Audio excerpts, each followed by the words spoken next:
Assalamualaikum warahmatullahi wabarakatuh. Perkenalkan, nama saya Devi Vindia Anggraini, NPM 2019 4064051106. Fakultas Keguruan Ilmu Pendidikan, Program Studi Pendidikan Guru Sekolah Dasar. Baik, di sini saya akan mempresentasikan hasil resuman saya mengenai jurnal yang berjudul Otonomi Daerah, Penguatan Politik, Identitas dan Pengaruhnya Terhadap Integrasi Nasional. Tugas ini diajukan untuk memenuhi tugas konsep dasar pendidikan kewarganegaraan dan diampuh oleh Bapak Fathahillah. Baik, sebelum saya mempresentasikan, saya di sini akan memberitahu identitas jurnalnya. Jurnal tersebut ditulis oleh Arif Budiman, tahun terbit jurnal 2012, nama penerbit Sawala Jurnal Administrasi Negara. Baik, selanjutnya yaitu isi resuman saya sebagai berikut. Sebagai sebuah bangsa yang memiliki banyak suku, agama, ras, bahasa, dan adat istiadat, Indonesia menghadapi tantangan yang tidak mudah dalam meramu keberagaman. Alih-alih menjadi sebuah kekuatan, jika tidak dikelola secara tepat dan benar, keberagaman justru sewaktu-waktu malah menjadi faktor penyebab terjadinya konflik sosial atau bahkan memicu disintegrasi nasional. Para pendiri bangsa Indonesia telah menyadari akan realitas sosial politik masyarakat Indonesia yang sangat keberagaman ini. Sebagai bukti, para pemimpin bangsa pada masa awal kemerdekaan telah berupaya merumuskan sebuah gagasan besar tentang tata cara pandang bangsa Indonesia tentang dunia yang kemudian dikenal dengan sebutan Pancasila. Dengan rumusan tersebut, para pendiri bangsa menegaskan tekad untuk membangun sebuah masyarakat yang senantiasa terbuka dan bersedia untuk hidup berdampingan dengan orang lain yang berbeda latar belakang, baik agama, etnik, bahasa, dan lain sebagainya. Langkah lain yang diambil oleh penyelenggara pemerintah terkait upaya memperkokoh integrasi nasional adalah dengan cara mengomadir berbagai kepentingan sosial dan politik dari berbagai kelompok masyarakat. Salah satu kebijakan nyatanya adalah implementasi otonomi daerah.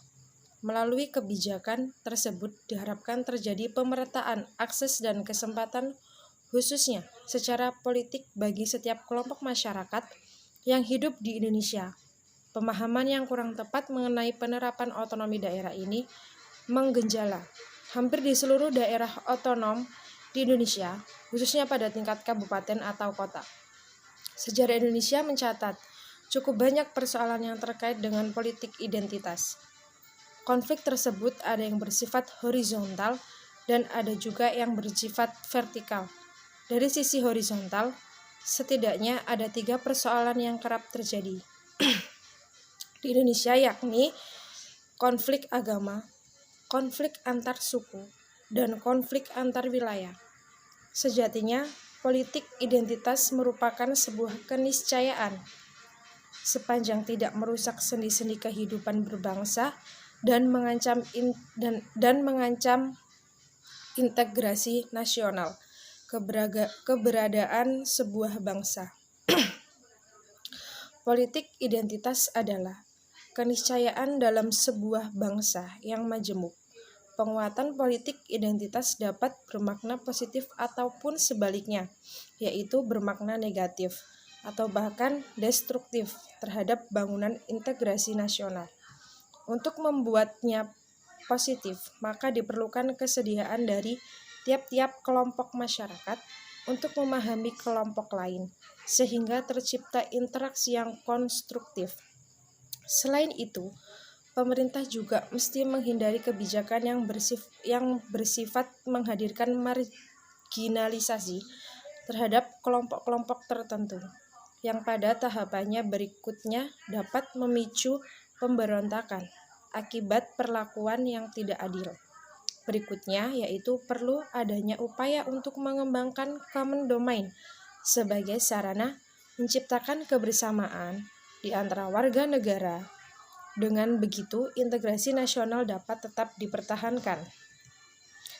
Selanjutnya, terkait dengan hal tersebut, Bung Karno berpendapat bahwa keinginan hidup menjadi suatu bangsa itu dasarnya bukan nasionalisme sempit atas kesatuan ras, bahasa, agama, persamaan butuh, ataupun sekedar batas negeri, namun lebih didasarkan pada nasionalisme yang longgar, nasionalisme yang luhur, nasionalisme yang mementingkan kesejahteraan manusia Indonesia, dan yang mengutamakan persahabatan dengan semua kelompok atau inklusif. Proses nasionalisme ini yang pada gilirannya nanti sangat berguna bagi penggunaan integrasi nasional. Bagi elit, isu otonomi daerah layaknya dua keping mata uang. Di satu sisi, isu otonomi daerah merupakan ruang perebutan relasi kekuasaan, yaitu ruang yang untuk menjaga legitimase pemerintah atas diri dan basis estimasi melalui penguasaan birokrasi. Di sisi yang lain, keanggapan cara pandang masyarakat etnis tentang konsepsi elitnya yang mulai kabur terhadap degradasi sistem modern dan demokrasi, menjadikan siapapun yang mampu merebut ruang kekuasaan pemerintah dan menjadi elit politik juga akan mendapatkan legitimasi keelitan dalam sistem kultural etnis.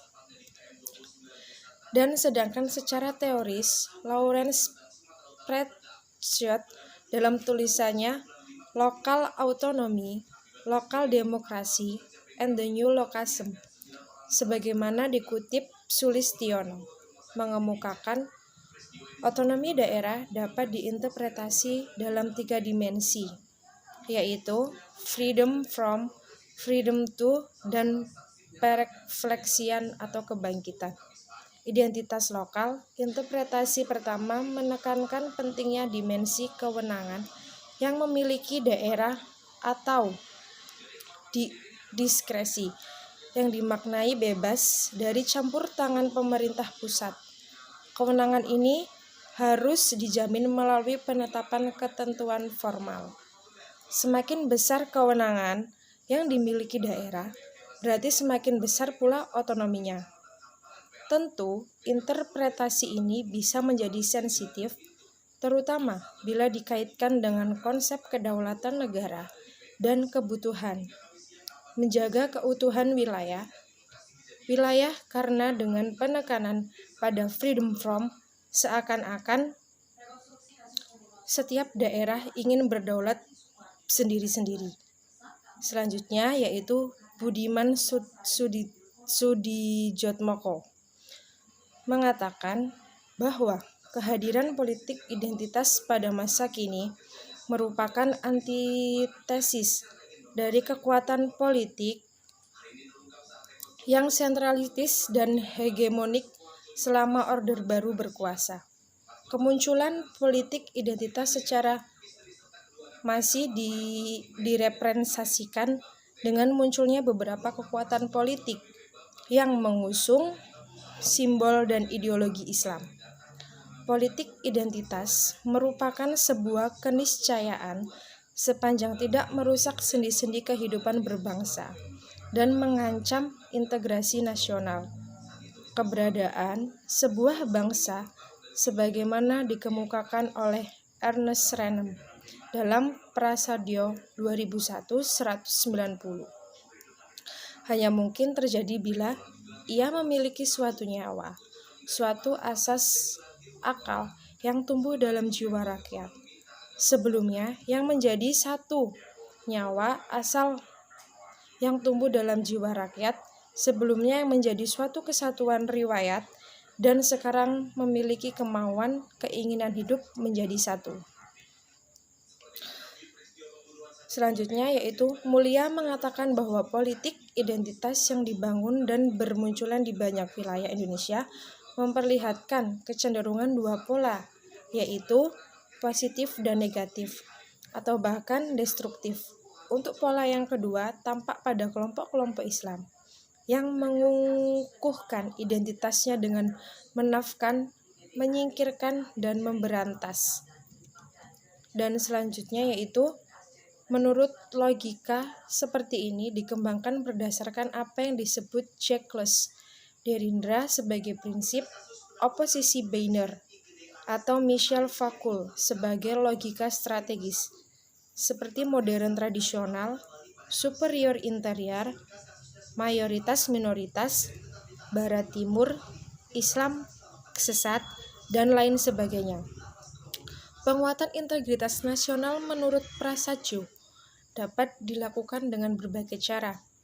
Antara lain, pertama, melalui pengembangan kreatif untuk menumbuhkan solidaritas emosional dalam bingkai kebangsaan. Setiap kelompok memenuhi budaya kelompok lain sehingga muncul sensitivitas dalam berinteraksi. Selain itu, pengelolaan negara juga harus diarahkan sedemikian rupa sehingga kebijakan-kebijakan yang dijalankan tidak menciptakan rasa keterbuangan atau marginal dalam tiap-tiap warga negara. Kedua, nasion bulidik harus dilanjutkan dengan melakukan pengelolaan kehidupan bernegara sedemikian rupa sehingga dapat menumbuhkan solidaritas fungsional, yakni solidaritas yang didasarkan pada ikatan saling ketergantungan atau interdependensi satu sama lain, baik di bidang ekonomi, sosial, maupun budaya. Selain dua strategi di atas, penguatan integrasi nasional juga bisa dilakukan dengan cara mengembangkan common domain yang mengandung shared values untuk dijadikan sebagai referensi kolektif. Schildknecht dalam Parial 2011 menyebutkan 4 faktor yang dapat dimanfaatkan sebagai peluang untuk membangun common domain, yaitu yang pertama, kesamaan sejarah dan politik berbangsa. Yang kedua, kesamaan atribut-atribut sosial budaya. Yang ketiga, interaksi di antar komunitas-komunitas. Dan yang keempat, saling ketergantungan yang kesetaraan ekonomi latar daerahnya. Baik, sekian yang dapat saya sampaikan. Apabila ada salah kata, saya mohon maaf. Saya akhiri. Wassalamualaikum warahmatullahi wabarakatuh.